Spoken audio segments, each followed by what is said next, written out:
अस्सलाम वालेकुम व्यूअर्स, मैं हूँ शाकिर सोलंकी।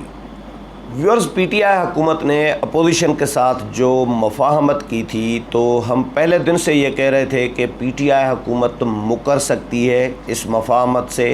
अपोजिशन के साथ जो कमिटमेंट की गई है, जो वादे वईद किए गए हैं इंतखाबी इस्लाहात के हवाले से, जो 21 बिल्स मंजूर कराए गए थे, इनके हवाले से कि हुकूमत ने जो वादा किया था कि हम वापस लेंगे, अपोजिशन से मुशावरत करेंगे और उसके बाद फिर पार्लियामेंट में ये पेश करेंगे, कौमी असम्बली से फिर मंजूर कराएंगे। अब हुकूमत इस वादे से, इस कमिटमेंट से मुकर गई है और जो ख़दशा ज़ाहिर किया जा रहा था, मैंने ख़ुद भी अपने प्रोग्राम में ये कहा था कि हुकूमत कमिटमेंट पूरी करेगी अपोजिशन के साथ या नहीं, ये कुछ नहीं कहा जा सकता, क्योंकि पीटीआई हुकूमत का ये एक ट्रैक रिकॉर्ड रहा है कि पीटीआई हुकूमत कमिटमेंट पूरी नहीं करती। अवाम के साथ कमिटमेंट हो या इत्तेहादियों के साथ कमिटमेंट हो या अपोजिशन के साथ कमिटमेंट हो, किसी के साथ भी कमिटमेंट पीटीआई हुकूमत पूरी नहीं करती। और 2 दिन पहले जब शहबाज शरीफ को तकरीर नहीं करने दी जा रही थी, फिर हंगामा हुआ, गालम गलोच हुई, दकम पेल हुई, किताबें, बुक्स एक दूसरे को मारे गए, एक तमाशा सा लगा हुआ था। दो दिन तमाशा लगा रहा, 3 दिन। और उसके बाद फिर हुकूमत ने घुटने टेक दिए अपोजिशन के सामने, अपोजिशन की मिन्नत समाजत की, अपोजिशन को कायल करने की कोशिश की। वज़ीर आज़म इमरान ख़ान को वज़रा ने, अपने जो सीनियर वज़रा हैं पीटीआई के, उन्होंने कायल किया। तो अपोजिशन ने मुतालबा, सबसे बड़ा 2-3 मुतालबात थे अपोजिशन के, 2 मेजर मुतालबात थे उनमें। एक मुतालबा ये था कि जो 21 क़वानीन मंजूर कराए गए हैं कौमी असम्बली में गुज़श्ता हफ़्ते, यानी बजट मंजूर होने से कुछ दिन पहले, तो वो बिल जो हैं वो वापस लिए जाएं। उनमें इंतखाबी इस्लाहात का बिल भी शामिल है। तो ये सबसे बड़ा मुतालबा अपोजिशन का ये था जो हुकूमत के सामने रखा। अपोजिशन को हुकूमत ने लालीपॉप दिया। मैंने पहले भी लालीपॉप का लफ्ज़ भी यूज़ किया था कि हुकूमत लालीपॉप दे रही होती है। अपोजिशन को भी लग रहा है कि लालीपॉप दिया है और ये मफाहमत ज़्यादा दिन चलती हुई नज़र नहीं आ रही। अगर हुकूमत कमिटमेंट पूरी करे तो हो सकता है कुछ दिन ये मफाहमत चल सकती है, लेकिन अब हुकूमत ने अपनी मफाहमत को ख़ुद ख़तरे में डाल दिया है और अपनी कमिटमेंट से हुकूमत मुकर गई है। गुज़श्ता रोज़ बाबर अवान और फ़र्रुख हबीब, बाबर अवान पार्लिमानी उमूर के मुशीर हैं वज़ीर आज़म इमरान ख़ान के, उन्होंने गुज़श्ता रोज़ फ़र्रुख हबीब के साथ प्रेस कॉन्फ्रेंस की है और उसमें अलल ऐलान ये कह दिया है कि भाई कोई बिल वापस नहीं लिए जाएंगे। जो बिल अपोजिशन को हुकूमत ने कमिटमेंट दी थी, ये 21 बिल वापस लिए जाएंगे, क्योंकि वो गैर आइनी तौर पर, गैर कानूनी तरीके से वो मंजूर कराए गए थे। अपोजिशन उस पर एहतजाज करती रही है। एक तो अपोजिशन से मुशावरत नहीं की गई, अपोजिशन से पूछा तक नहीं गया। अपोजिशन तरामीम देना चाह रही है, उस पर बात करना चाह रही है, लेकिन हुकूमत न अपोजिशन की तरामीम लेने के लिए तैयार है, न अपोजिशन से बात करने के लिए तैयार है। इसके अलावा कोरम पूरा नहीं था। अपोजिशन 3 दफ़ा अपोजिशन ने निशानदेही की कि कोरम पूरा नहीं है, लेकिन डिप्टी स्पीकर कासिम सूरी ने अपोजिशन की एक नहीं सुनी और बिल मंजूर कराते गए। जिस तरह इमरजेंसी होती है, अर्जेंट बेसिस पे कोरम पूरा नहीं था, उसके बावजूद इजलास चलाया गया और बिल मंजूर कराए गए, क्योंकि इन्होंने बिल मंजूर कराने थे। अपोजिशन तो इस तरह मंजूर नहीं करने देती जो हुकूमत चाह रही है। इस पर इलेक्शन कमीशन ख़ुद तहफ़्फ़ुज़ात का इज़हार कर चुका है। जो बिल मंजूर कराए गए हैं इंतखाबी इस्लाहात के हवाले से स्पेशली, उस पर इलेक्शन कमीशन अपने शदीद तहफ़्फ़ुज़ात का इज़हार कर चुका है, मुस्तरद कर चुका है इलेक्शन कमीशन कि ये गैर आइनी, गैर कानूनी इनमें शिक्कें शामिल की गई हैं जो इंतखाबी इस्लाहात का बिल है। लेकिन हुकूमत ने वो फिर भी मंजूर कराए। अब हुकूमत ने कमिटमेंट तो दी थी अपोजिशन को, लेकिन गुज़श्ता रोज़ जो बाबर अवान ने प्रेस कॉन्फ्रेंस की है उसमें उन्होंने कह दिया है, बिल्कुल क्लियर कह दिया है कि भाई ये बिल जो मंजूर कराए गए थे, ये बिल्कुल ऐन आइन के मुताबिक कानूनी तरीके से, आइनी तरीके से मंजूर कराए गए हैं। कोई इनमें शिक जो है गैर आइनी और गैर कानूनी को नहीं है। इलेक्शन कमीशन को भी उन्होंने बाबर अवान और हुकूमती जो उनके साथी थे, उन्होंने इलेक्शन कमीशन को भी कहा है कि इलेक्शन कमीशन का ये काम नहीं है कि पार्लियामेंट की पास कराए गए कवानीन को इलेक्शन कमीशन मुस्तरद करे। पार्लियामेंट सुप्रीम होती है और पार्लियामेंट ने ये मंजूर कर लिए हैं। सुप्रीम इस तरह होती है कि भाई आप बिल्डोज़ करें, आप अपोजिशन की बात न सुने, अपोजिशन की तरामीम न लें, आप अपनी मर्ज़ी की शिकें शामिल करके बिल्डोज़ करके कोरम भी पूरा ना हो और इजलास चलाते रहें और आप बिल मंजूर कराते रहें। तो ये पार्लियामेंट सुप्रीम तो कैसी सुप्रीमेसी है पार्लियामेंट की, जो गालियां दे रही हैं, लड़ाइयां कर रही हैं और वहाँ पे बुक्स किताबें मार रहे हैं, एक दूसरे को हंगामा खड़ा किया हुआ है, पार्लियामेंट का तकद्दुस मजरूह कर रहे होते हैं। लेकिन जब अपना मफाद आता है तो फिर इलेक्शन कमीशन को सिखाते हैं, समझाते हैं कि भाई पार्लियामेंट सुप्रीम होती है, पार्लियामेंट ने कानून साजी कर ली है तो आपको ये माननी पड़ेगी, आप एतराज़ नहीं कर सकते। ये बाबर अवान ने इलेक्शन कमीशन को कहा है कि पार्लियामेंट सुप्रीम है, पार्लियामेंट कानून साजी करना पार्लियामेंट का काम है और पार्लियामेंट ने कानून साजी कर दी है।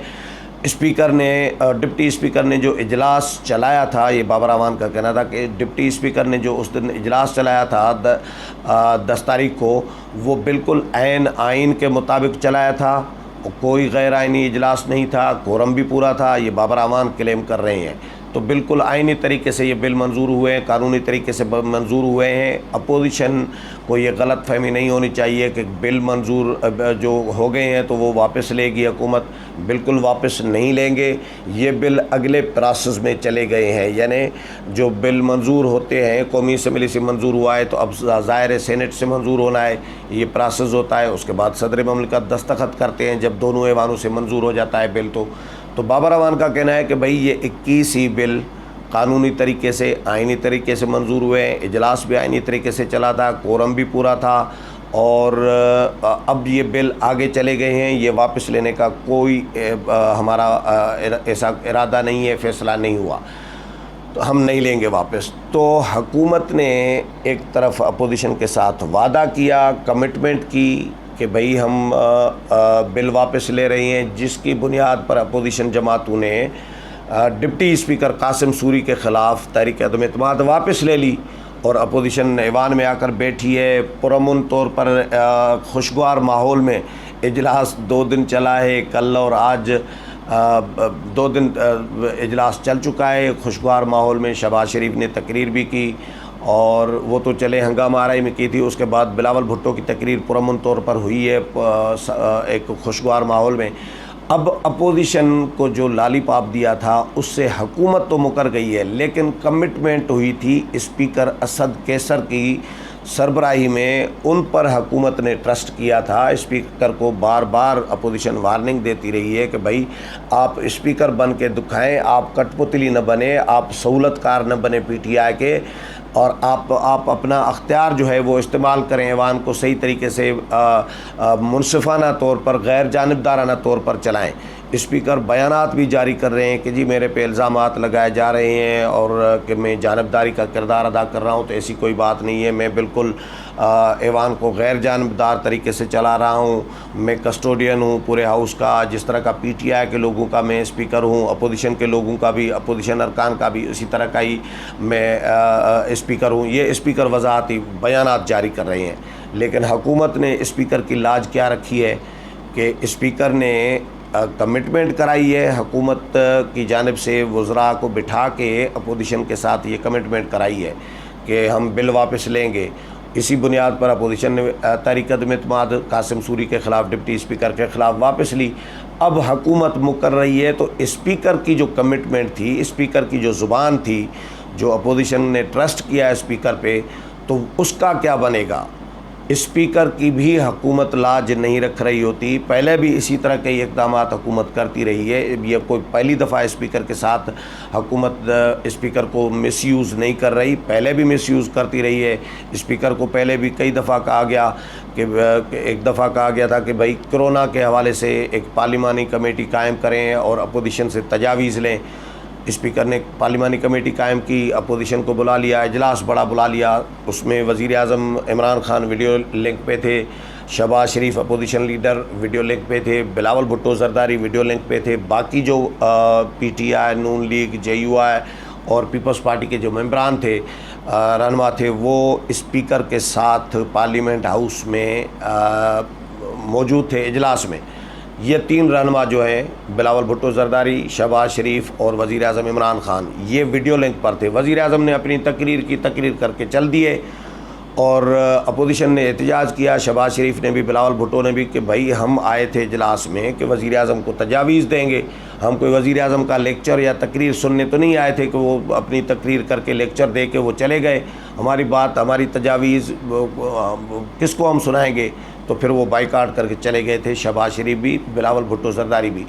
उसके बावजूद अपोजिशन के दोनों कायदीन ने स्पीकर को कहा कि ये हमारे मेंबरान बैठे रहेंगे, आपके साथ मीटिंग करेंगे, और अपने मेंबरान को भी कहा कि जी आप स्पीकर के साथ मीटिंग करें, अपनी जो तजावीज़ है अपोजिशन जमातों की वो स्पीकर को पेश कर दें ताकि स्पीकर हुकूमत के हवाले करें। स्पीकर ने वो तजावीज़ अपोजिशन से लेके कोरोना को रोकथाम के लिए हुकूमत को दी है, हुकूमत ने वो रद्दी की टोकरी के हवाले कर दिए। यानी स्पीकर की उन तजावीज़ को जो अपोजिशन से लेकर वो गए थे उसको भी मान नहीं दिया, आनर नहीं दिया। इस तरह के बहुत सारे और इक़दाम हुए हैं 3 सालों में जो स्पीकर ने कमिटमेंट तो की है, स्पीकर ने कोशिश तो की है। अब बराए नाम कोशिश होती है, अंदर खाना स्पीकर भी मिले हुए होते हैं, खुश होते हैं, लेकिन बज़ाहिर तो लुक स्पीकर कभी कभार दे रहे होते हैं कि स्पीकर ये दिल्ली तौर पर चाह रहे हैं या ये दिल्ली तौर पर नहीं चाह रहे।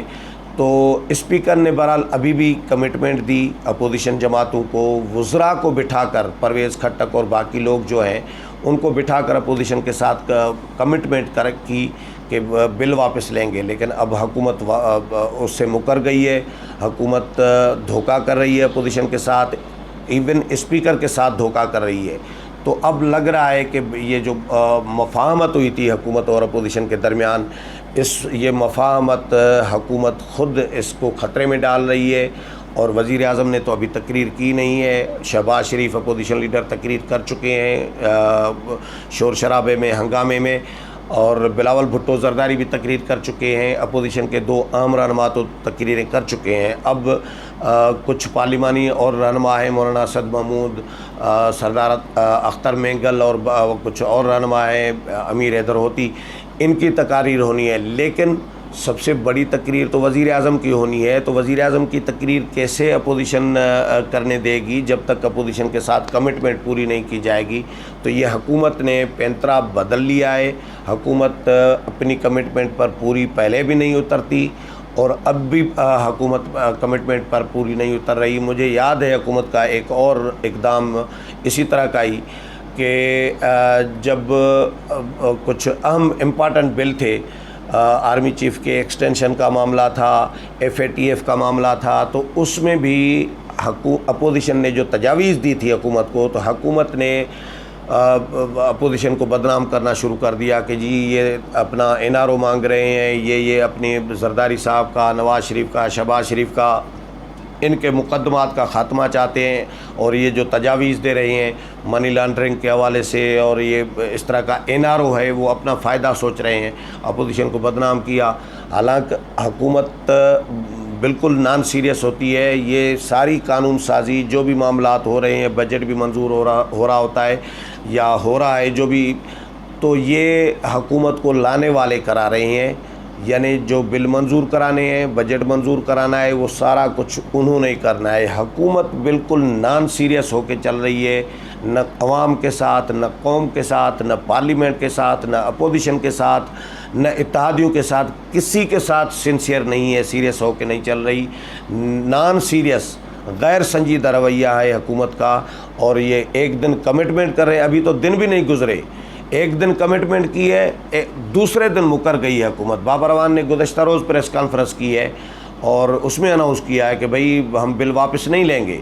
ये गलत फहमी नहीं होनी चाहिए, अपोजिशन को बात करनी है तो आके बात करें, लेकिन बिल वापस किसी सूरत नहीं लिए जाएंगे। अब देखते हैं स्पीकर क्या करते हैं इसमें, क्या रोल प्ले करते हैं। हुकूमत को कमिटमेंट, मुझे नहीं लग रहा कि स्पीकर को इतना अख्तियार है स्पीकर के पास कि हुकूमत को कोई पाबंद बनाए कि जो कमिटमेंट की है, जो वादा किया है अपोजिशन के साथ, वो पूरा किया जाए। जिस बुनियाद पर मफाहमत हुई है तो इसको चलने दिया जाए। तो मुझे नहीं लग रहा कि स्पीकर की हुकूमत कोई बात मानेगी। अगर बात माननी होती तो ये बाबर अवान को प्रेस कॉन्फ्रेंस न कराते। बाबर अवान ने कोई ख़ुद से प्रेस कॉन्फ्रेंस तो नहीं की होगी ना, वज़ीर आज़म की मुशावरत और वज़ीर आज़म की हिदायत के बाद बाबर अवान ने प्रेस कॉन्फ्रेंस की है। उसके उन्होंने ज़ाहिर मुशीर हैं वज़ीर आज़म के पार्लिमानी उमूर के, तो पार्लियामेंट में जो कमिटमेंट हुई है उसकी बाबर अवान प्रेस कॉन्फ्रेंस करके कह रहे हैं कि भाई कोई कमिटमेंट नहीं है, बिल वापस नहीं लेंगे। और आइनी तरीके से, कानूनी तरीके से इजलास चला था, आइनी तरीके से, कानूनी तरीके से ये बिल मंजूर हुए थे। अब बिल जो है अगले प्रोसेस में चले गए हैं, हम वापस नहीं लेंगे। स्पेशली इंतखाबी इस्लाहात का बिल, और फड्डा ही इंतखाबी इस्लाहात पे है ना कि जो हुकूमत इंतखाबी इस्लाहात करना चाह रही है वो धांधली का प्लान बना रही है। अपोजिशन का यही इल्ज़ाम है कि हुकूमत अगले इलेक्शन में धांधली का बड़ा प्लान बना रही है।